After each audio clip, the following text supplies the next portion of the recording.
I know you've been talking about it for a while, but this is... I'm dipping my toe. Okay. I'm dipping my toe. My brother. I just realized that they were matching. Yeah, my brother-in-law got me this sweatsuit for last, I think it was last Hanukkah, and it's like 25 degrees outside my house. I'm like, I'm fully layered up under here too. Like I'm tired of being cold. Yeah. My dumbass left the window open last night. Ooh, yikes. It was cold. Yeah, this morning. it's not balmy out by any stretch. Perhaps if you are in an area where it is balmy, then welcome to us in the frigid tundra of the Pacific Northwest. I didn't know we had viewers in Hawaii. Yeah, we got a couple of them. Good morning, good afternoon, good evening, ladies and germs, boys and cats, dogs and cats, children and babies. Boys and cats and dogs and cats? Sure, all the cats. We're just going to do all the cats. Mr. Dyslexia is rearing its ugly head. Welcome to the Driveline Academy podcast. I'm your marble mouth host, Deven Morgan, director of the baseball at Driveline, founder of the Driveline Academy. I'm joined, as per usual, by my brother, my partner, my co-host, Driveline Academy assistant director of Driveline Academy International Man of Mystery, Jeremy Tecktiel. We missed an episode. We missed a week. We did. Apologies for those of you that were just hanging on a thread waiting that, did a meteor land on the Academy? Were we kidnapped, struck mute by the baseball gods on high? It wasn't that. It was just busy. Not yet. Not yet. None of those things yet. They're all still on the table. I'm not going to rule anything out. I watched what was that movie back in the day? It wasn't the Hercules movie, but it was one with the creepy the lady with the snakes on her head and the Medusa. Yeah.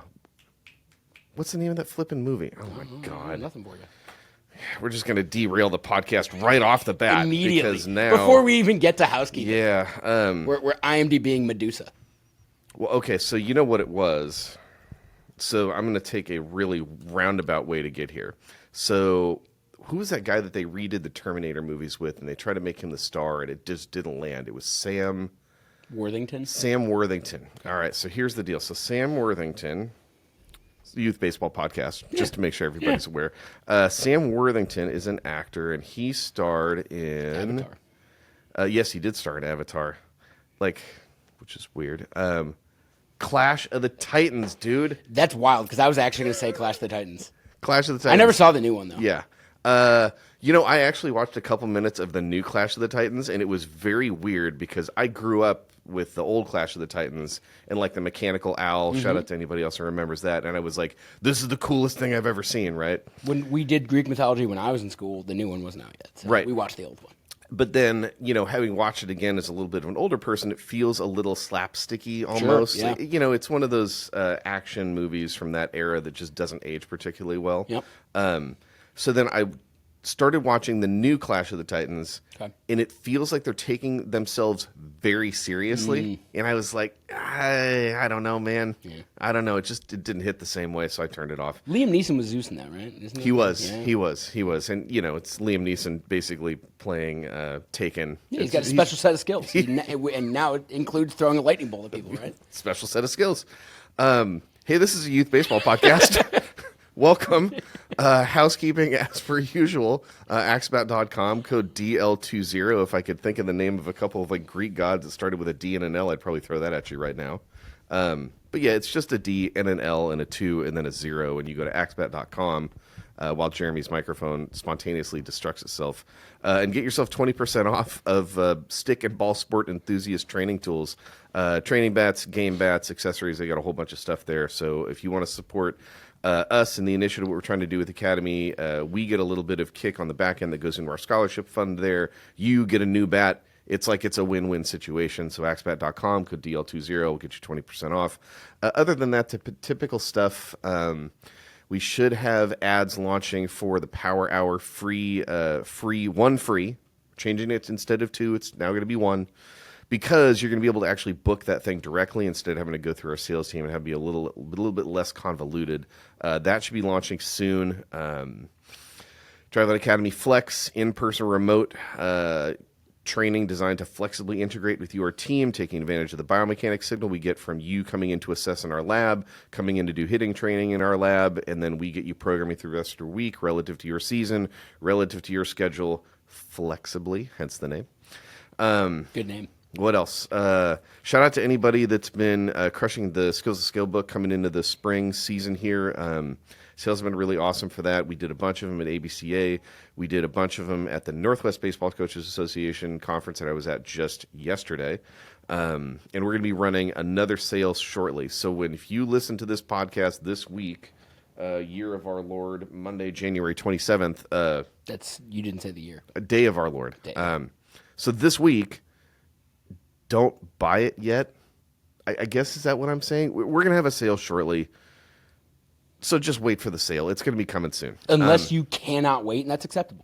Well, time is money. Right. Time is money. And like you're going to save 20, 30, 40 bucks off the retail price, but you might be 2 weeks behind.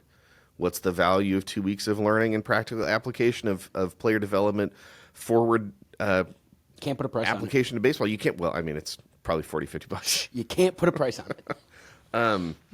And the Power Bats and the Youth Underload Smash Bat are just like the best hitting tools you can get for $79 and $99 respectively, developing either discrete skill of bat speed with contact or outright bat speed, period.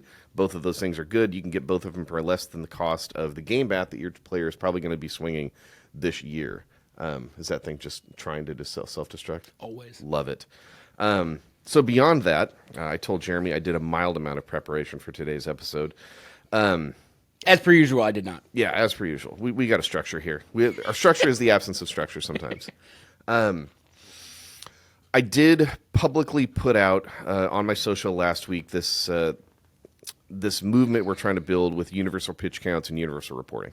And I was talking to Kyle about it actually this weekend because we were both at the conference together, and he was like, I saw it and I retweeted it and I didn't even look at the comments, but I saw there were a bunch of comments. He was like, were you getting chirped in there? And I was like, no. Nobody chirped. Literally nobody. Everybody, either the people that commented Across publicly. any platform? No, Wow. nothing on Instagram. Like, no, nowhere. Wow. So I got people that messaged me publicly. Shout out to my guy, Will Lintern, who runs the UK's baseball program. We're like, yeah, we're Thanks in. for Quack. That's right. I had people privately hit me. They were like, yeah, I'm super in. So this idea of like the coalition behind this idea is actually like gaining some steam, which is awesome, man. Like, and it should be, because we all kind of know what the problem is, which I think kind of like dovetails a little bit directly into what I presented on yesterday at the Northwest Baseball Coaches Association. And first of all, if you're a coach in the greater Northwest area, so let's say Washington, Oregon, Idaho, etc., you should be at NWBCA. Yes. You just should be there. Jason, Wade, and the gang down there run a really good event. They had a bunch of great talks from a bunch of great coaches. They had some Mariners staff there doing a talk. And then Sunday is like their youth baseball day. And they actually, I believe they do like a cheaper, like a Saturday, Sunday only ticket that's kind of aimed at like high school and youth coaches. Awesome. I'm just going to do everything in my power to help Jason and Wade grow that thing, because it's a really good event. It's here in the Pacific Northwest.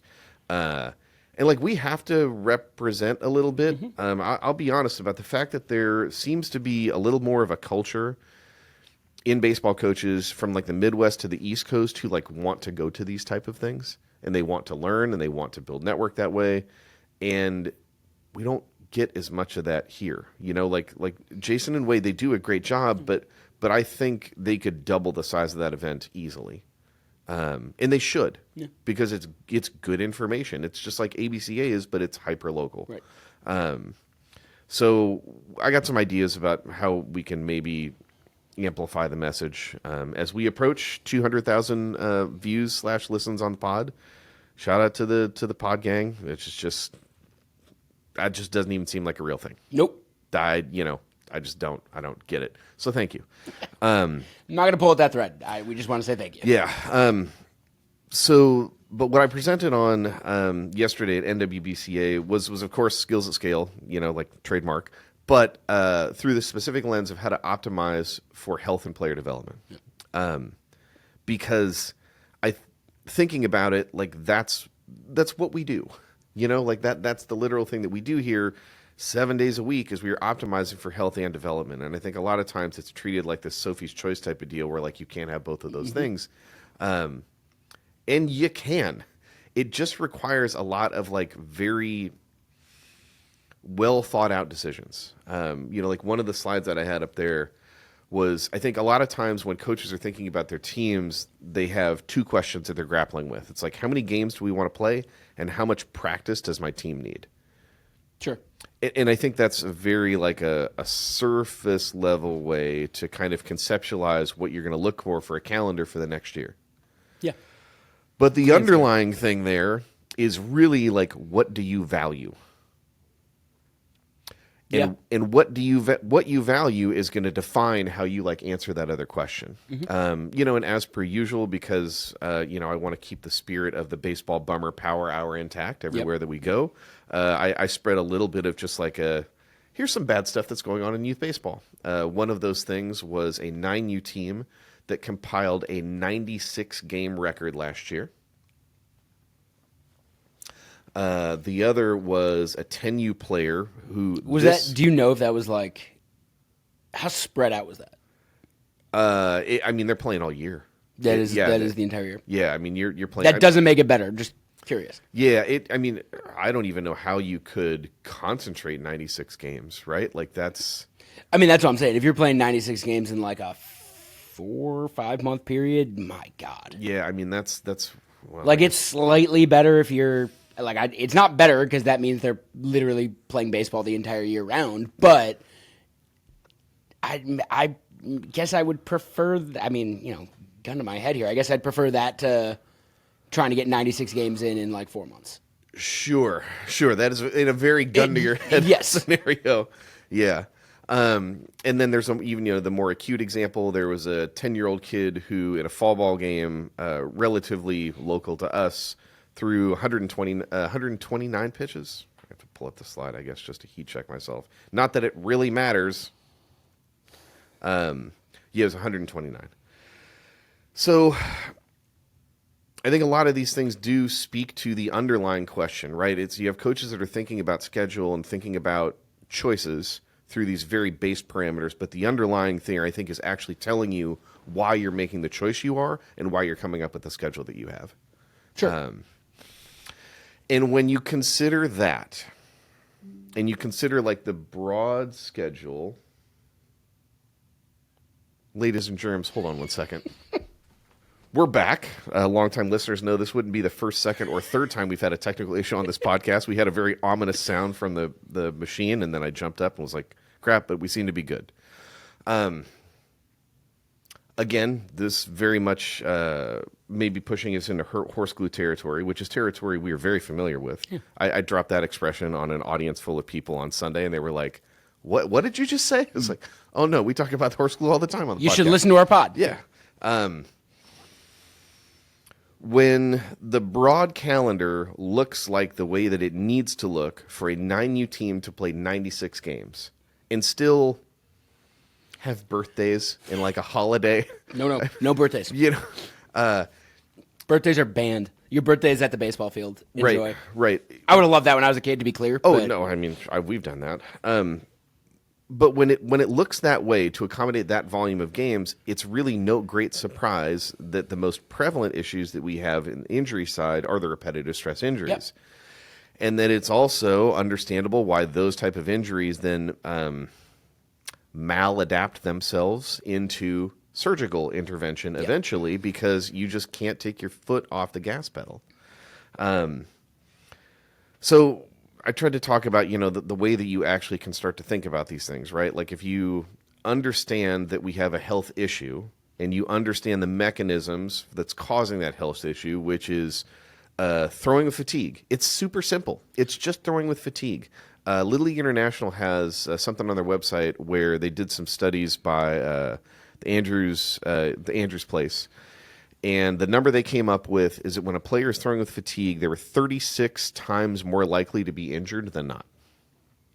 That tracks. Like, not great odds if we're trying to keep kids healthy. Yeah. So if you understand that, and then, okay, well, let's think about how do you track this stuff? Well, you understand workload, right? You understand the physiological effect of throwing on a player body. Well, how do you understand that? Well, it's throwing volume and throwing intensity. Well, how do you track that? Well, you track it on the acute side and the chronic side. Then you understand the ratio of the two things. And then you start to think about like throwing workouts, right? And one of the slides that I have is like what a team that ours would look like. 50% day on Monday, 70% day on a Wednesday, 90% day on a Friday. And like you earn the right to have the 70% workout on Wednesday by doing the recovery day on Monday. And you earn the right on Friday to throw at higher intent because you nailed the Monday day and the Wednesday. And then think about a week where team practice on Monday. Coach is going to want a team practice to look reasonably like it does in a game. So that's like 80-ish%. Yep. At worst.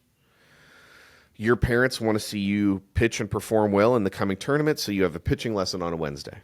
Well, that's going to be 80, 90% because your pitching coach doesn't know anything about your team. They don't know anything about your schedule. A lot of times those conversations aren't being had, and they're going to want that session to be run at a high enough level of intent that you can kind of extract something out of it. Or they just are paying no attention to it then. Or that. Right? Like whatever they're working with you on has nothing to do with intensity or workload or anything. And it's like, yeah, we want to get you to locate your slider, and before you know it, you've thrown 110 sliders at like pretty decent intensity. Yep, absolutely. And then you enter into a gameplay weekend, right? And the game demands intent. Yeah. So, on one slide you have like our week of programming that's like this nice kind of gradual curve. The conventional travel ball team, their workload is just, it's a flat line. Yeah. It's a flat line. And then we act surprised that we have these injury issues. Like, why would you be surprised? Right. And again, if you dive deeper into the development side of things, and you think about like the basic concept of supercompensation, right? Where performance is like this, you introduce stimulus that's designed to drive an adaptation, and then if you get the recovery right, you get the supercompensation side of things. Right. Well, what if you get that wrong? Right? What if there's no recovery? Right. And a 9-year-old team that's playing 96 games, in 96 games, that doesn't count scrimmages. Nope. That doesn't count anything they're doing in practices. Nope. They don't have time to recover. They don't have time to not only supercompensate and get better, but they're actually like crushing training economy to the point that, of course, we're getting hurt. Yeah, I mean, like the Venn diagram between a 9U team that plays 96 games and a 9U coach that is constantly having scrimmages and going too hard is just one big circle. It's one big circle. Like, they are going hard probably 3 times a week minimum. Yep. So, I just tried to, when I've done these talks before, I've done it before, we talk like highly specifically about the drills that we run and the technical side of what we do. And this year I was like, I want you to think about this thing differently. Because if you think about this thing differently and you start to see it through the lens that we see it from, I think not only do you understand the decisions that we make, but then you don't even have to change anything necessarily about what you're doing. You can audit what you're doing and say, this is the stuff that I believe works within these parameters of maintaining, developing, and not spiking workload. Correct. Like I ended up talking about the constraint-led approach and the perception-action linking, et cetera, et cetera. And it's like, if you understand that stuff, then you understand why it's so important that like every rep that you take in a drill should have an intention and a goal. It's not about children making adults aesthetically pleased because of like the visual appearance of their movement. Right. It's solving a flippant problem. And when you think about the constraint-led approach, you think about like the work that guys like Rob Gray have done to establish the value of it, where it proves out that you're leading to better performance, better adaptability, and better variability. Yep. What game do we play? Right? The game demands adaptability. The game demands decision-making. These are all things we can benefit through CLA. So I kind of leaned into that stuff. But then I did it. I had the whole presentation done by, it was like either Thursday night or Friday morning, and I did it myself like 40 minutes in my living room because full blown anxiety freak out over here. And I was like, this is the driest thing that I have ever presented in my entire life, and like this ain't it. Took it down to the studs, and it's ended up coming back around to like the story that I can tell is the story that I know most intimately, which is the one of like coaching my own kids. Like that's just it, and one of the things I had up there was 17 million. Just a random slide with just that number on it. 17 million. Do you have any guess what that is? How many kids leave youth baseball after 12? Of course you know the answer because we're like wrapped at the hip, right? It's 17 million kids approximately that have stopped playing baseball between the time when Danny first started playing and this year. Yeah. It's 1.6 to 1.8 million every single year. So from, when he started playing T-ball in like May of 2014 to now, it's about 17 million. Yeah. And, I tried to just make the point that like, it's not that I need him to play baseball. I don't care. I don't love him because he plays baseball. At this point, I am just happy that it's his choice that he wants to continue and that he didn't turn into 17 million and one. Yeah. And I think the reason they didn't turn into 17 million and one, in so much as I can figure it out, is because when I was coaching him myself, the times that I got it right are when I did optimize for health and development. And I think all those instances kind of pushed him further along in the path just to make this journey his own. Because it is. And I think a lot of, I was talking to a buddy of mine this morning who has a kid that's 2 years younger than D. And he's really struggling right now because the kid is good. Like, he's nasty. Specifically nasty as a left-handed pitcher. Okay. Which we all kind of salivate about, right? And the problem that he's dealing with is he sees the path very clearly for like what he needs to do in order to continue to improve relative to what's coming up next. He's going to be an 8th grader next year. And he started to have his first experience pitching on like a 90-foot field. Okay.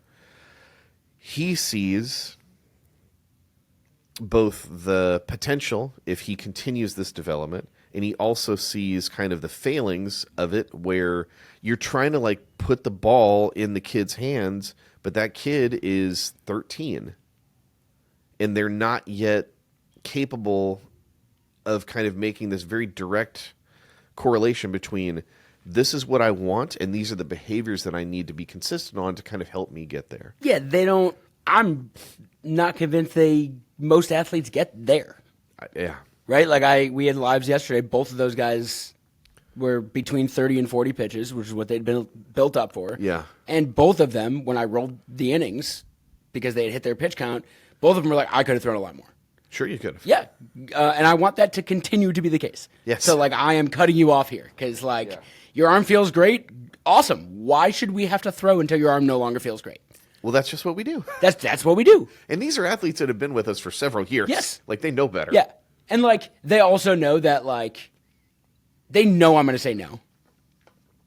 And they know I kind of like my athletes to push themselves and be obnoxious like that. And it's my job to tell you no. Yep. So, like, I want you to tell me that you don't want to come out of the game and that you can go more. And it is also my job to look you in the eye and say, great, go sit down. Right, right. So, I was just trying to connect the dots on, like, this whole thing about, to me, health and development is, in the focus of that and the need for that in youth baseball, is both something that systemically, we want to continue to do this pod for you guys. We want to continue to put out books and educational materials so more people understand the benefit of it. Mm-hmm.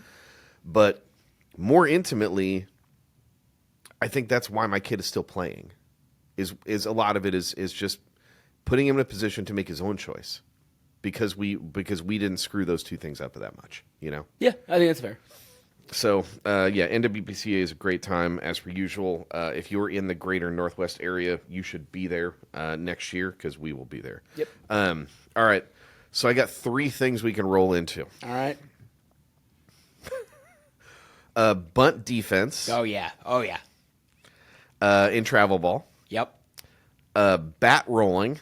Man, we got some good stuff today. Or a question about how to handle a 17U travel season for a kid who is, quote-unquote, a D1 college prospect, but doesn't really have a solid position. So you could choose your poison of which one of these you want to jump into. I have so many questions about that third one, so maybe we'll start there. I know, it's tough. Okay, so I'll read the comment. My son is 100% a D1 college prospect. Sure. Look, the word prospect is in there. So, like, Correct. yeah, everybody who has a pulse is technically a prospect. Right. The issue is what position, and I'm not sure how to handle the upcoming 17U travel ball season with his team pressuring me to sign up. Is he a catcher? Historically, he has been, but his high school coach didn't play him there last year, and he wasn't great during the travel season. His current travel team has him slotted as their number one catcher, but I don't want to play the $3,000 in fees is he a third baseman? That's his secondary position, but his current travel team has other options there. I don't know that he'll play there, but that's his preference. He'll play there in high school this year, but primarily, is he a pitcher? He's already thrown 88.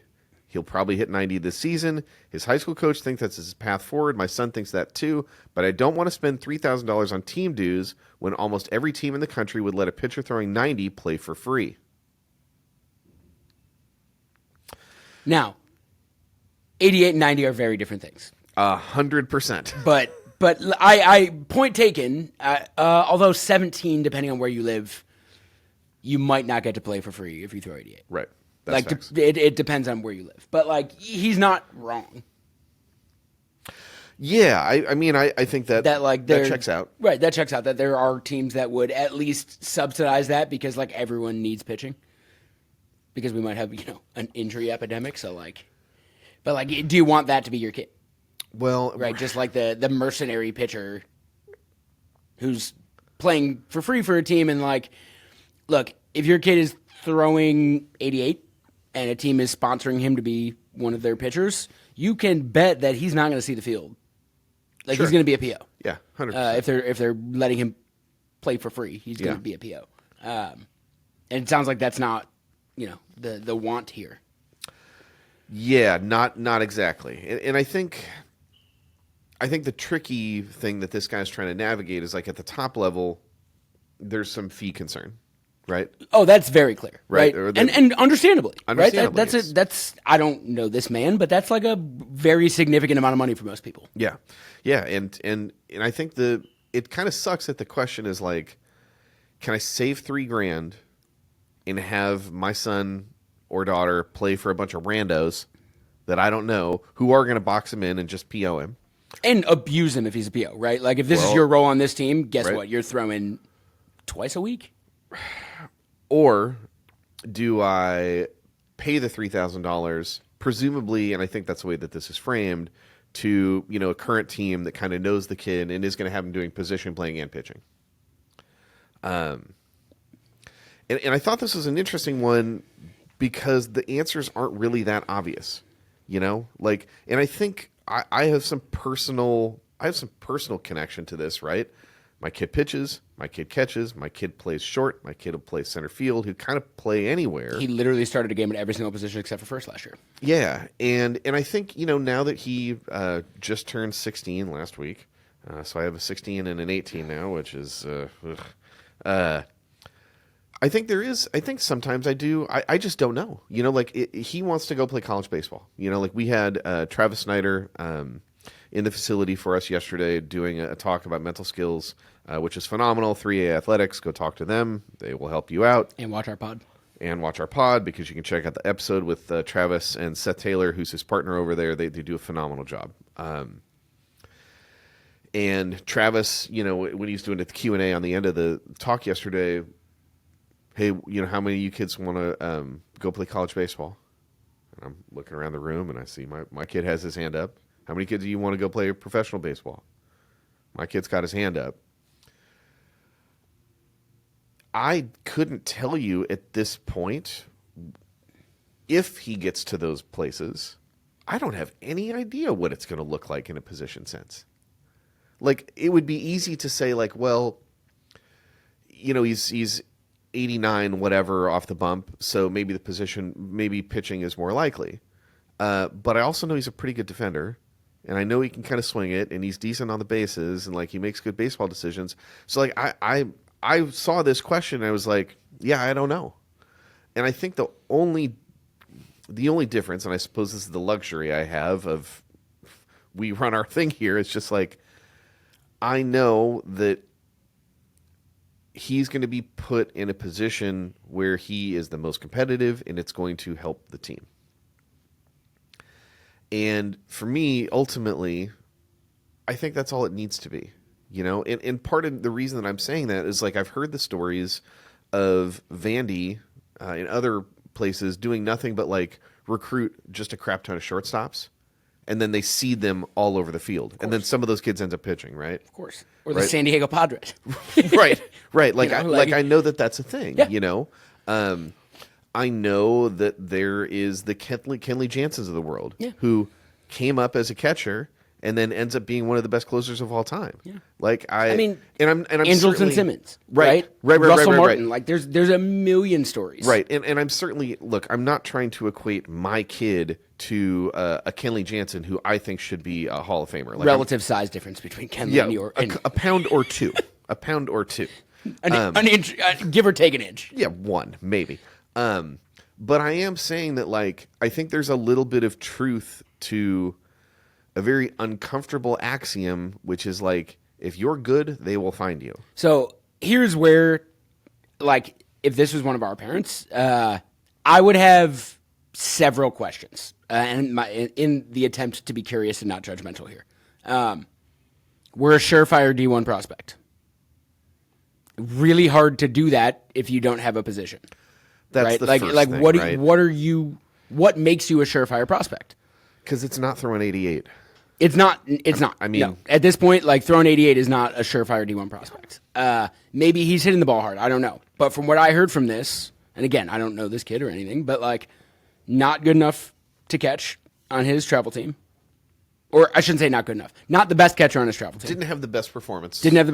Struggled. They have better third base options. Yep.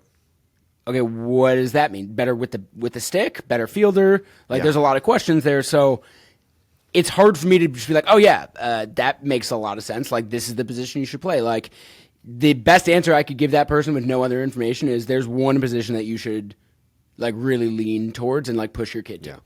And it's the position of athlete. If you can do that, you can literally play anywhere, right? Like, you hit the nail on the head. Shortstops, like up the middle, defenders, catcher, shortstop, center field. Yeah. The vast majority of professional ball players played there in high school. Yeah. And then moved off the position afterwards. Yeah. The high-level D1 guys, very similar in a lot of cases. You know how hard it is to be like a high-level D1 recruit as a corner guy? Do you know how hard you got to hit that ball? You got to bang. If like you're a corner guy and like and the profile is like already at 18, a corner profile, like you have to bang if you're actually going to get away with that. And like if you're not starting on your team, I'm not convinced that this kid bangs to the level that you need to say like, oh, you don't need to have a position or like you can be a corner guy or whatever the case is. And like, again, not trying to be mean to this kid, but like if we're not the best third baseman on our team, we are definitely not the best shortstop on our team. Right. And like if we're not starting at catcher, my guess is like if we're not starting at short and our profile is kind of like a third base catcher, we're probably not also playing center field. Right. Right. So like my suggestion to this guy would be like, don't pick a position, be more explosive, get better at being an athlete. Yes. The closer you can move, and like this is I don't think we've talked about this in pod, but like if you follow baseball, you've probably heard the defensive spectrum. The top of the defensive spectrum, shortstop, center field, catcher. As you move down the defensive spectrum, you go to the corners and whatnot. Yeah. Very, very rarely, in fact, I would posit like almost never, does a player move up the defensive spectrum. You don't get a kid who's drafted as a third baseman who winds up a shortstop. That just doesn't happen. Yeah. Right? Yeah. So, like, you're going to move down. And, like, I would say, like, it's rare because, you know, Russell Martin was a third baseman who moved up the defensive spectrum and became, like, a legitimately good catcher. Right? Like, it does happen. It's not impossible.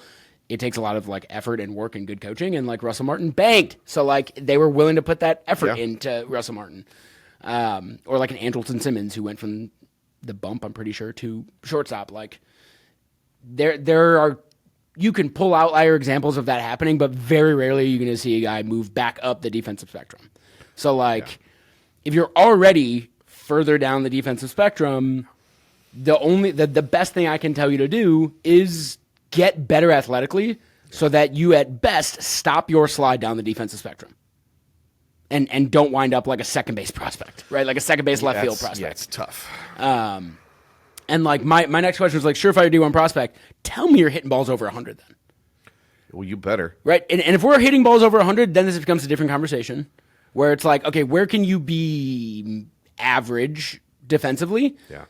That coach is going to stick your bat in his lineup. Maybe that's second base, dude. Maybe that's first base. Yeah. You have to be flexible enough that if I'm hitting the ball 100 and I'm not the best defender at one of these positions, I'm going to give my coach something to work with so that he can get my bat in the lineup that doesn't have, an EH or a DH or whatever the case may be. Yeah. I don't, you've watched me coach for a while. I don't necessarily have set positions. I like to have kids play infield and outfield. There are a couple that like, hey man, like I get that you are just like an outfielder, or I get that you are just an infielder, and like we'll stick you there, but like I do want to move you around the infield and move you around the outfield and get different looks. Yeah. The better you are at playing more positions, the higher your baseball IQ is, the more valuable you'll be. Like I will never forget reading a bunch of the stories of like the mid 2010s Cubs with Joe Madden, where like he's got Chris Bryant coming off Rookie of the Year and MVP playing right, center, left, third, first, and like Bryant's comments were like, honestly, I feel like a kid again. Like I really enjoy showing up to the ballpark and be like, what position am I playing today? Yeah. Right? Like that's some athletes really like your kid kind of likes that. Yeah. Like he doesn't want me to stick him at like first base or left field or whatever, but like he kind of likes the excitement of like, oh, I get to play center field today. Yeah. Like I get to go get it out there in center field. That's kind of fun. Yeah. If I were to tell him, hey, you're playing center field the entire season, I think I would get a nasty look back at me. Yeah. But like once or twice, sure. And like he's good at it, he can do it. Why would I not do that? And I think ultimately, to me, a lot of what we've just talked about is probably you can use to kind of fuel this ultimate decision that if I were in this guy's shoes, I am not making that choice about just like sign my kid up to be like the mercenary rando pitcher on some rando team. No. Right? I think I would, I would stick with the current team. And what I would want them to do is probably help do exactly that. Okay, my kid is like a fringy catcher 3B. Yeah. How can you continue to help that kid get better options and better development at those things? And again, I don't know this kid. Yeah. If I hear he's like a catcher third base profile kind of fringy, I have a visualization of what that kid looks like in my head. Me too. Right? And like I don't know if that's what this kid looks like. I know. But like I have, probably a pretty good idea of what this kid looks like. And like there are a lot there's a lot of teams that even if they wanted to aren't equipped to actually they don't have force plates, they don't have speed gates, they can't actually like do work on making that. They don't have a dedicated strength coach. Like they can't actually make that kid a little bit more explosive. Yeah. So, that there are a lot of questions that I would ask if I were this dad. And like maybe primary among them is like, if you are a surefire D1 prospect, who's telling you that? Right. What is the person telling you that think makes you a surefire D1 prospect? Because that opens up the rest of the conversation of like, either they're lying to you, and you're not a surefire D1 prospect, or they don't know, or you're a surefire D1 prospect because you have loud power tools, right? Like you can throw it hard, you can hit it hard. Yep. Right. Like you're throwing upper eights and you're not maybe a great mechanical pitcher, so we feel like we can get a little bit more out of you, or you're hitting the ball really hard or whatever it is, and that's what makes you a prospect. And like then why are you worrying about defense? Right. Like a college coach will tell you where if you're actually a D1 prospect, they're going to recruit you for the position that they think you profile best at. Yeah, and if you're hitting balls like 113, someone's going to find a way to solve that problem and keep you in the lineup. If you're hitting balls at 113, you're going to hear your name called potentially. But like, yes, right? Like if you are hitting 98 in high school, right? 95 in high school, they're going to solve that problem. They're going to figure out where you play. And like, I don't believe, even in like baseball hotbed areas, that there is a kid hitting the ball mid to upper nines who is a backup defender. Yeah. You got to find a place for that kid. They're going to find a place for that kid. And hey, maybe like if this guy had said, my son DHs mostly for high school, and like I know that's not a profile that's going to get him going to D1. How can I work on getting him from a DH to be a little bit more flexible defensively? That's an entirely different question. And the answer to that is probably find a team that allows your kid to play all over the place. Right. And that's a difficult thing. The kid is 17, right? Hey man, you're going to have to go find a team that is okay with losing. And that is like, oh, you're going to be one of our best 3 players. Like, I'm going to make sure you get a ton of playing time. I'm going to make sure you get a ton of reps. And that might not be the most fun summer competitively for your kid. Right. Right. And if your kid would rather play on a team that wins as opposed to a team that's going to give him that opportunity to get those reps and get better at that position, that's a choice. Right? That's a choice you have to make. So like these are all like that's the best way I could answer that question is like I have a lot of more questions for you before I can actually give you a recommendation on what position your kid should play, but the defensive spectrum is a real thing. Yeah. And like the more athletic you are, the easier it is to learn a new position or whatnot. The harder you hit the ball, the more willing coaches are going to be to work with you on finding a new position. Let me tell you the top upvoted answer to this question. Oh no. After we've already just like logically talked through this. Talk to him, see what he wants the most. Okay, fine. I don't hate that. If he thinks that the mound is in his future, I would say let him be a gun for hire. He'll get more looks that way, too, from being in a bunch of different types of tourneys. My brother. It's not 2008 anymore. The recruiting landscape has changed.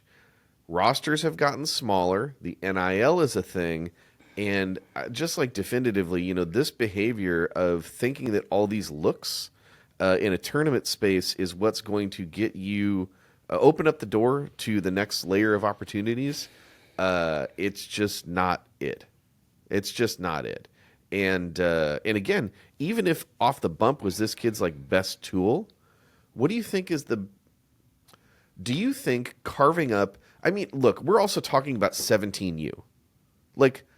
88. I'm sorry, 88's not carving up 17U. Like, let's be real. I'm not even sure that like when you're telling me that you're optimizing for 17U competition, you're kind of telling me a little something. I wasn't going to say it, but that's also like I'm sorry, but from my understanding and what I've seen in the ecosystem, which is largely informed by what I see most closely, which is here. So you can put all those caveats and stack them up in a line. However, optimizing for 17U doesn't really tell me that you're a killer at 17U. It tells me that you're not good enough. 18. It tells me you're not good enough to play 18s. That is, and that's okay. Right. That's okay. We just talked, I think, last episode about the recruiting panel at ABCA, and all those guys talking about this idea that you should optimize for being the best version of yourself when you're 20. So I think the other thing in the back of my head is just like, let's say that this kid is not a 100% D1 prospect at 17. It's okay. Yes. It's all right. Yes.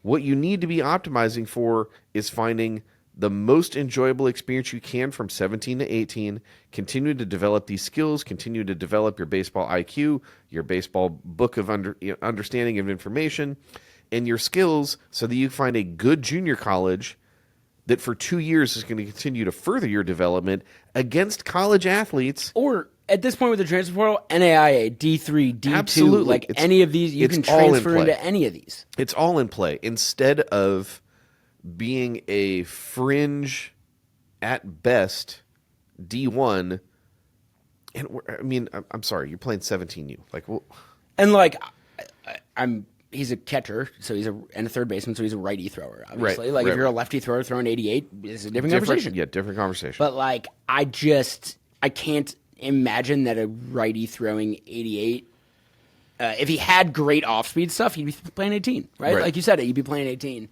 So like this is, I think this is almost more of a indication of some misinformation. As opposed to anything else, right? Like we're trying to make a decision based on what position our child should play, based on the assumption that he's a Division I prospect, and we have to figure this out. And like we should go back to that assumption and like ask them questions about that assumption. Yeah. If you are assuming you're a D1 prospect, a surefire D1 prospect, who'd you hear that from? Yeah. And what was their motivation for telling you that your child was a surefire D1 prospect? that's also pertinent. All right, where do you want to go next? Bunt defense, a travel ball, or rolled bats? Home? I want to go home. You want to go home? Want to go order my Jimmy John's? Jesus. I guess rolled bats, because that'll be a little quicker, I think. Hey, don't roll your bat. All right, next one. I saw this whole discussion about this, and there's all these people kind of like tearing their hair out, trying to convince themselves that like rolling bats at the youth level is not like just a incredible form of scumbaggery. They're just like, oh, you're just breaking in the bat. You're just breaking in the bat. Breaking the bat. No, you're not. Yeah. No, you're not. Think about that's like your kid getting caught cheating on a test and be like, he was just trying to get an A. He's just like, of course he was, but you can't do that. He was studying during the test. What's the problem there? Yeah. Look, I'm not a metallurgist, right? So if you want to heat check me on this, look, I'd love to go down that rabbit hole, because I don't think that there's any end to the amount of nerdery that I want to engage in my understanding of bats. However, we're talking about rolling bats. We're talking about the application of heat to this process. Okay. Right? Like that's what they do. I think so, yeah. Consider that the bats that you are buying from a store, whether those are USSSA bats or USA bats, are tested in labs, one of them being here in Washington State, and designed to perform at a specific level relative to how they are out of the wrapper, and then once they get broken in a little bit. Applying heat to that process is not breaking in a bat the way that you would if you just went and took like 150 swings off a tee, because there's heat involved, and heat is changing the elastic nature of that bat. Yeah. It is giving you more trampoline effect. So guess what? You're cheating. But they know that. Well, they're aware of that. No, they're trying to talk themselves out of it. I swear to God, I read this whole thing. I didn't read this, but my guess wouldn't be they're trying to justify the cheating. Not saying that it's not illegal, but they're trying to justify the cheating. Yeah. So my take would be, these people, man, go do what you want. All you're doing is creating more problems for yourself and your kid that you have to deal with inevitably when you can't roll the bat anymore. Which is bonkers to me. Because like if you roll your kid's bat, and everybody thinks he's so good because he's hitting with a rolled bat, and then he gets to high school and he thinks he's so good because he's hitting right, and the kid's ego's up here now. Yep. And he gets to high school, and now he's not that good because the coach, won't let him hit with a rolled bat. The umpires won't let him hit with a rolled bat. Yeah. Like, it's obvious. You can hear the sound difference. Yep. Like, if you don't know, if you've never heard a rolled bat, it sounds different. They do not sound the same. So, like, especially, like, there's not that many bats out there. Like, we've encountered this in tournaments where, like, kids on my team have a bat. Kid on the other team has the exact same bat. And, hey, man, that one sounds way different. What'd you do? I remember like, it's that one very year. obvious, right? Yeah. Like, that was 2 years ago. That was 2 years ago already. The one that you're thinking of, I think. No, there was another one last year, too. Okay, because the one 2 years ago we protested. Yeah, no, this was one of our other teams in that tournament last year. Okay. I think it was one of Cochran's teams, or... No, that was 2 years ago with the Cochrane team. Oh, it was? Okay. And it was because we were in Portland. Okay. And so ours were 14. But, oh, yeah. Like, it sounds different, and umpires are willing... Like, this is the thing. We protested in that game. Because the only reason we lost that game was because one of their kids hit with a rolled bat and just destroyed us. And we're watching, which this part's funny, but we're watching the roll bat get passed along kid to kid. Yeah. It's like, they're not all swinging the same bat just because they really like it, right? Only one of the kids was actually able to do damage with it, right? Yeah. Roll bat doesn't matter if you're not very good at hitting a baseball. Like, you have to be actually good at hitting a baseball. And the umpires can't test the trampoline effect. No. So they couldn't do anything with the protest. So guess what? We lost that game. Yeah. That other team won that tournament. They got to have plastic trophies. They got to celebrate, and they did it all with an illegal bat. Yep. Right? And, like, the umpire literally said, this clearly is a different bat. Same bat clearly is different. It sounds different. But, like, I can't physically do a test right now because there's very few places that actually can. Yeah. And so, like, I'm just going to, determine this protest as inconclusive and like, we're just going to keep playing the game or whatever it is. But, like, all you're doing is a disservice to your own child. Like if you're a coach giving your entire team rolled bats, I guess that's one thing. You're just like a cheater, like a massive cheater. I assume most of the roll bat usage is probably a parent paying for their bat to get rolled or whatever it is. Like trying to, not a coach doing a full team, but it's like a parent, I want to get my kid, whatever. Yep. You're doing your child a disservice. Again, I'll go right back to like regular school. You're letting your child cheat on the test, telling him it's okay, knowing full well that there's going to come a point in his life when he actually cannot cheat on that test. Like there are proctors standing over his shoulder making sure he can't cheat on that test. All you're doing is guaranteeing he fails the tests when it actually matters. Great. He didn't fail the test at 9, 10, 11, 12. Correct. He's going to fail that test when it matters. And you did that to your kid. Yeah, and and it's not cheap either. Right? It is not cheap. No. But bats in general aren't cheap. Yeah, but I mean, you're taking another $100 on top of it's but like that's the best way I can describe it is like you're setting your kid up to fail a test that actually matters so that he can pass a bunch of tests that don't matter at all. And like I don't know why you would do that unless you just really wanted to brag to people that your kid was an ace at 12. Yeah. Well, these guys actually have 2 levels of rolling. one that they're just acknowledging is not going to pass a compression test. That's tight. Yeah, but this is the thing. They can't do compression tests on a field. Sure. So like, what are you going to do? That's not even a thing, right? Like you know when you see a rolled bat, and you can't do anything about it because the ump's like, I can't do a compression test right now. Yeah. Like I don't have the equipment to do a compression test. So like, what am I just supposed to tell the kid? Like I'm assuming your bat is rolled. Like you can't do that. They got BB Core bats on here. This is wild to me. Sure they do. This is absolutely wild. All right. Don't do that to your kid. Yep. Don't. Just don't. Bunt defense isn't coached at the travel ball level anymore. That's why my team bunts and even perfected the suicide squeeze. Everyone knows when the shortstop is coming. They can't stop it from 10U to 18U. Everyone knows when what? When his everyone shortstop knows bunts? when the shortstop is coming and they can't stop it. Yeah. So like when his shortstop comes up, everybody knows that kid's gonna bunt. No, I'm sorry. He means when the SS. He meant when the suicide squeeze is coming. Okay. Yeah. That's so untrue. Yeah. That is so untrue. Throw a ball in the dirt. Yeah. If you actually knew the suicide squeeze was coming, just throw a pitch out. Throw a ball in the dirt if you trust your catcher. Right. Guess what? They're not going to be able to bunt that. No. Worst case scenario, they try to jump out of the batter's box to make contact with it, and then they're out, and the runner has to go back to third. It feels very much like someone who's like projecting and is doing this at a very, very young level and is like, well, yeah, they don't know how to do this at 18U. It's a pitch out. It's a pitch out. It's a pitch out. Yeah, it is a pitch out. Exactly like if people actually know the suicide squeeze is coming, then it's actually incredibly easy to plan for. That said, I do think that just kind of like this very obvious kind of game theory optimal stuff is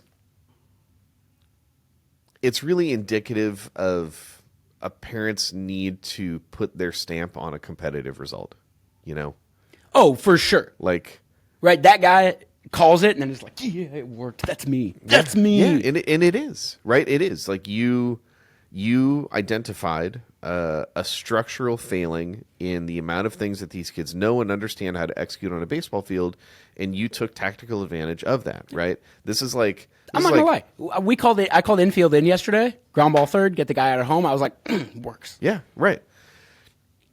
But this stuff is even, I think, a little bit more terrible. Yes, clearly. Right? It's like you're playing chess against someone that doesn't know how you can castle. It's like you're playing chess against someone that only understands checkers. And then laughing at them. Yeah. So, like, good job, you won. Yeah. How do these wins? How are they valued enough that you talk yourself into it? Like that. I guess I'm just never. I don't know. We could sit here and do this podcast for hours, and I'm still talk about horse flu. I know. Yes, we can't understand why people would value just winning over actual development at a youth level. again, And I want to win. I love winning. Yeah. Like, I would much, much, much rather win than lose. Yeah. But, like, I don't understand why there is this feeling that you have to make these kind of decisions in order to win. Just be better at developing kids, and then you won't have to make dumb decisions like this. And again, I will just, and we can kind of close out on this unless you got something else.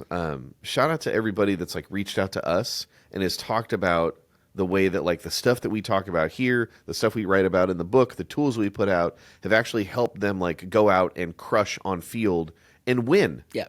Like, Yeah, I love those. I love when we get those. Did we read the email from the fast pitch guys? I don't think we didn't, like, on the pod? On the pod, did we read that? I mean, I can look it up. Anyways, point being that like we're even hearing it from people in the fast pitch community that are taking our tools and they're using it to go win. Yeah. And not through like rampant scumbaggery, but because you just got better stuff. Right. Because there's, like, I am aware that there is not a whole lot of bunt defense being practiced at the travel ball level. Therefore, like, bunting is a not unsuccessful strategy most of the time. Yeah. My counter is that hitting a ball 90 at the third baseman, also not an unsuccessful strategy. Correct. To getting on base. Correct.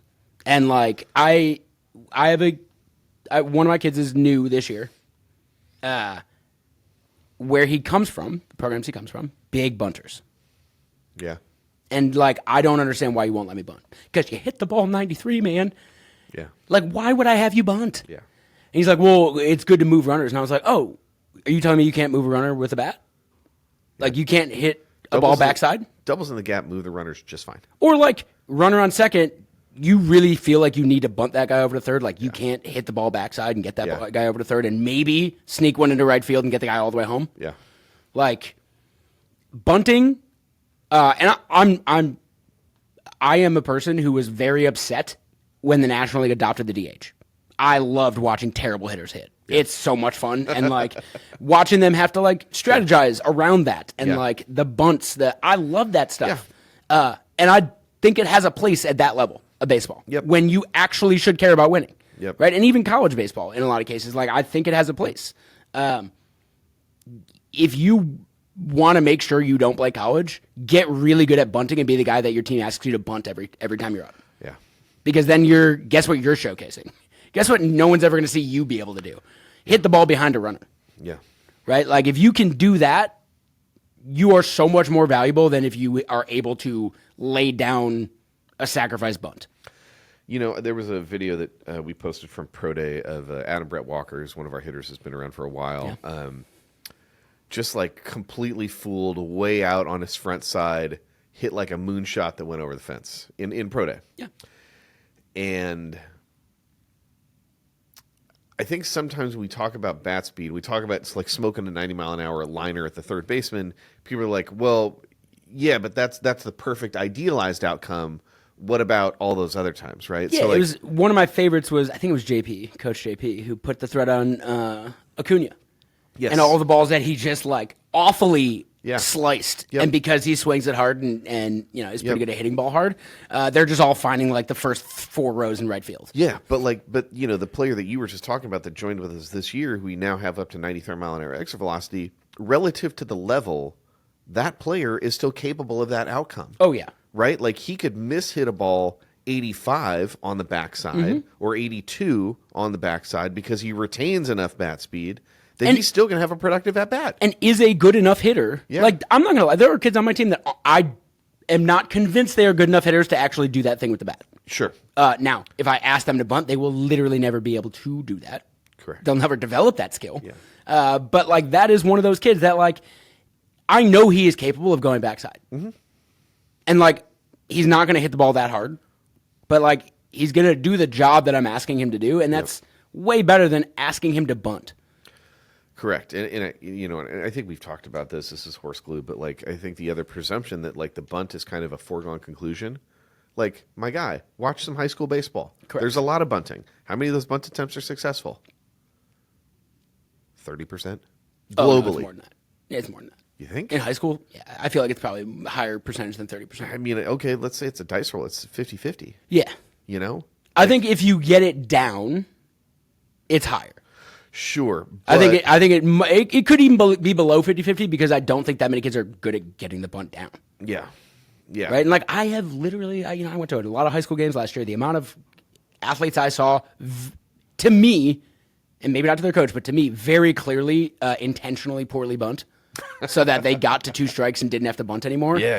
And then they strike out and they're mad. And it's like, yeah, your coach just forced you to hit with 2 strikes. Yes. But I that is the thing I will never understand about bunting because, like, I love bunting. Like, I really do. Like, I know that is not a thing that people think I do. We're making a shirt, dude. Right? Like, I love bunting. I know that people are very surprised to hear me say that. At the professional level, I love it. It's a different thing. It's a really useful tool in the right situation at the professional level to do a job. Yeah. Especially now with the ghost runner on second, right? Yeah. You know, if you have a guy who can lay one down, that's like I like bunting at the professional level. In most cases in college, I like bunting. Mm-hmm. When you have to win, when that's the job, I understand the strategy of optimizing for the win. Yeah. Your job as a high school coach, let me take it back. Your job as a travel ball coach should not be to win. Yeah. At all costs, at least. Like, everybody should go out there trying to win a game, do right by your kids, and actually try to win the game. But, like, those kind of strategies are leaving developmental opportunities on the table. And, like, you're never going to get to a point where a kid has the ability to hit a ball backside with a runner on second if you don't give him the opportunity to fail at doing that thing at least a few times before he figures out how to do it right. Yep. And, like, you have to, as a coach, that's part of it, right? Like, you have to put kids in a situation where there's an opportunity to succeed, and there is a high likelihood that they are going to fail. And you got to do it over and over again until they succeed. And the only way to do that is, like, coaching them through that failure. And you as a coach being okay if, like, I stranded that runner on second because I refused to bunt him. Yeah. And, like, we tried to go backside. We hit a soft line drive to the second baseman. Couldn't move the runner. Next guy struck out. Now it's a runner on second with 2 outs, and, like, I didn't move anybody at all. But, man, those learning opportunities, even if you fail at them, are so precious. That's what our job is. That's what our job is. Our job is not to, like, have a kid sacrifice, right? Like, we're the ones that have to sacrifice. Yeah. I'm sacrificing a maybe better way to win this game for a developmental opportunity that this kid may be able to get and, like, grow from. And I don't feel bad about that in any way. Yeah, and again, to tie it all the way back, man, I think it just says a lot about what we value. You know, like, it says a lot about what we value when you try to make these type of choices. And, you know, it's just a question of, like, are you doing it for you or are you doing it for the kids? Yeah. Because if you're trying to tell me that the win means more to that kid than their capacity to what they could learn, that literally colors their potential future, the win is just now. The win is right now. Yep. The learning is longitudinal. Yep. What matters more? And we can maybe end on this. I don't know if that's what you were going with, but, like, you know, Travis was here last night talking about it. Mm-hmm. The, like, learning how to fail in those situations and becoming comfortable with failure is the only real way to have an identity that doesn't revolve around winning. And if your identity revolves around winning, it is not a very strong identity, and it's one that can be taken away really quickly. Not in this game. Right. It can be taken away really quickly, like a swing and a miss. Yep. And now I'm not a winner anymore, or whatever it is. Like, one bad tournament, and now I'm not thinking about, you know, and there was a really good question that one of our kids asked last night about, or actually I think it was a dad, of how do I praise accomplishments without leaning too far into the wins and, like, getting, you know, too far into, like, trophy culture or whatever it is. And the answer, which is correct, is praise the effort, not the actual result. Yep. Right? Hey, every result is based on effort that goes into that result. Praise the effort, then they're going to give you that effort every time. That's where their identity is going to be formed, is in giving that effort. Yeah. If all you do is praise the result, if the result doesn't come, the effort's going to stop coming. Yeah. And, like, to me, it's not It is relatively clear. And Oh, it doesn't seem like it's that hard. Yeah, I don't even think that approach is sustainable. But I just don't. Not in this game. It is pervasive. I know. So shout out to you guys for listening to us talk about it, telling other people, because all we can do is try to change culture, each one teach one type of deal. Yep. You got anything else? I have one other thing. What do we got? This is world's most dangerous baseball podcast. Always. And this popped into my head as we were talking. I haven't prepped or anything for this, but can we blanket ban captain's practices? Man. I'm not sure who came up with this idea to state high school rules say a coach can't coach until X date. Who came up with the rule to be like, oh, let's just let the kids run it then? Yeah, because that happens. We do that in the classroom, right? Right. Yeah. Let's let the we kids, on-ramp the kid. And most of my kids, your son included, feel this massive pressure to go to captain's practice. Yeah. You guys have a new coach. Yep. That was a reason that he wanted to go and, hey man, your coach can't be there. Well, he's like, what? Okay. Technically, it's called a captain's practice because the captains are running it because the coach is not supposed to be there. Right. I understand that rule is broken literally every single captain's practice that exists. But so either we should let the coaches run the practice and pretend and stop this stupid pretend game that we're playing where the coaches have no idea what's going on at captain's. Of course they do. So either that or say no one is allowed to practice baseball until X date. Yeah. And you shouldn't have kids organizing. They would never do that with football. Ever. No. They would never let a football captain go out and start to run full pads football practice. Right? And the equivalent to that is live arm baseball practice. If we're talking, hey, captain's practice, they're not allowed to pitch. It's they roll machines out there and it's machine scrimmages, IO, defensive work, stuff like that. Yep. Okay. I know that's not what happens. I hear about bullpens all the time. Well, who's watching this bullpen? Right. A senior? What the hell does he know? The tricky part is that you might even have kids in a high school environment who, due to these type of constraints, right, where the team can't start working with them until X date. That child wants the capacity to try to on-ramp themselves for what the season looks like, and they don't play in a select or a club ball team. So that kid kind of needs stuff to happen in a captain's practice to get them ready for the season, but it inherently has to happen in a fashion where there's no adult supervision or program. I understand. I think I understand the genesis of the rule because there are other states who don't have any type of restrictions about when high schools can work with kids, and your mileage may vary, but I know that there are some states where because of that, you have high school coaches who they coach the high school team and then they also coach the summer team, and there's some weird interplay there between, am I cutting a check in the summer to kind of buy my way onto the team once 100%. The season starts. I also know high school coaches who work with their team kind of all year long and don't do that type of scumbaggery, right? I know that is a thing too. So what I think is that, at least for us locally, when they tried to create that rule, they're trying to avoid some of the worst outcomes there.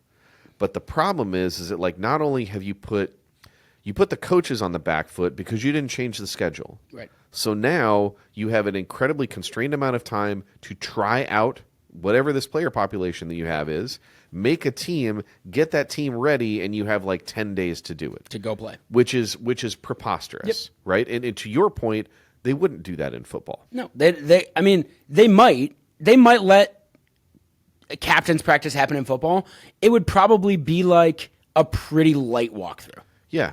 Right? And if this was a situation in which the high school coach is not there, but he gives throwing programming, also illegal, I'm pretty sure, by state rules, but at least there's some sort of guidance and structure to the way that they're throwing.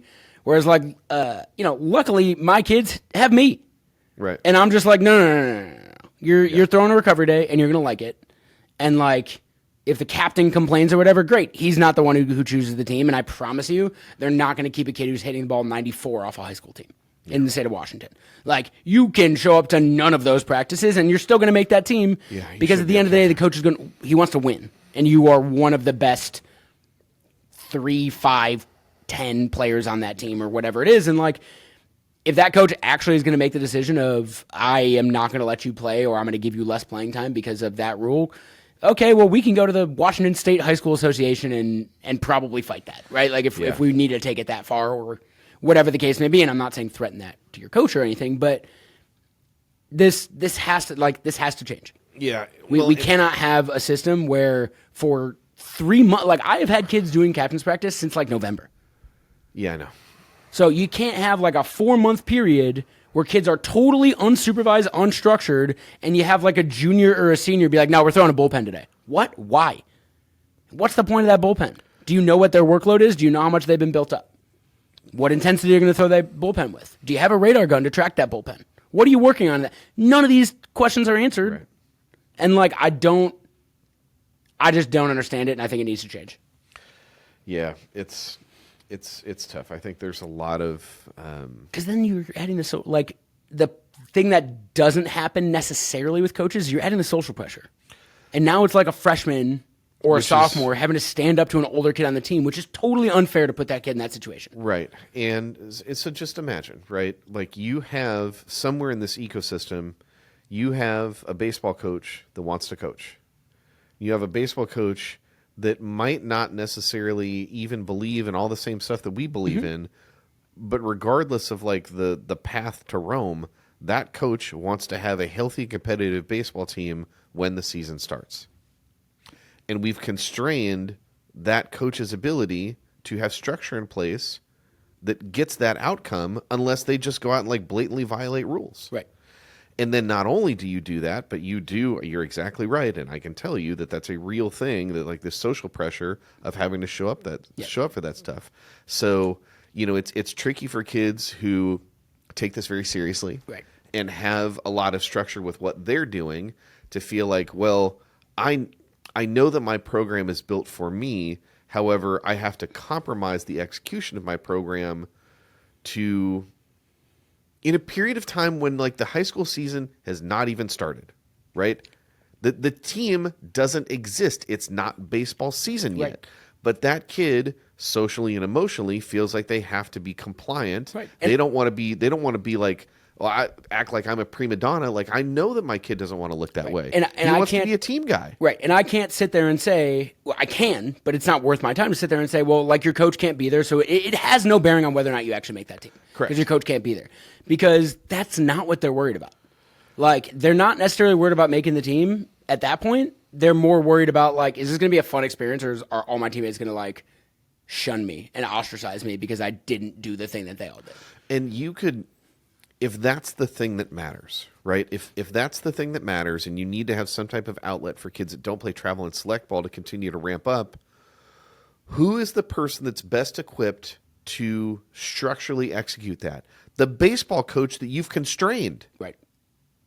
Right. And to be clear, I do not want high school baseball coaches getting their hands on my kids in like November, December, January. Like, I don't want that. I do not want that.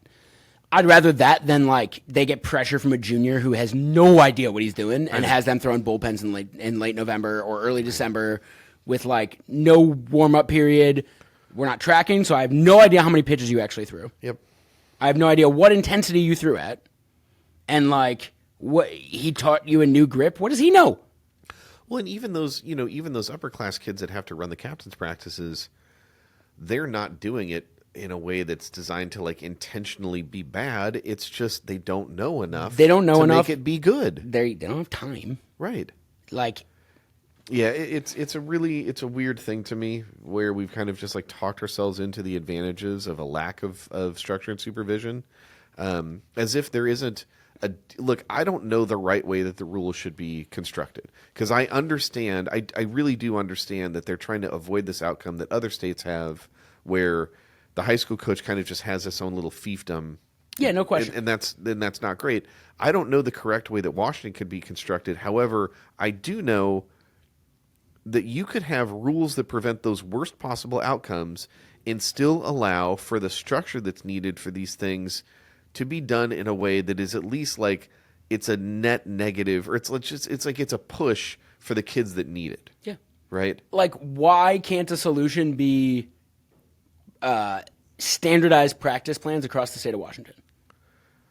Why don't you have a gym teacher execute that practice plan if you're that worried about the baseball coach? They might be the baseball coach. Okay, but sure. Hey, I'm going to, this is what our off-season's captain's practice for the state of Washington look like.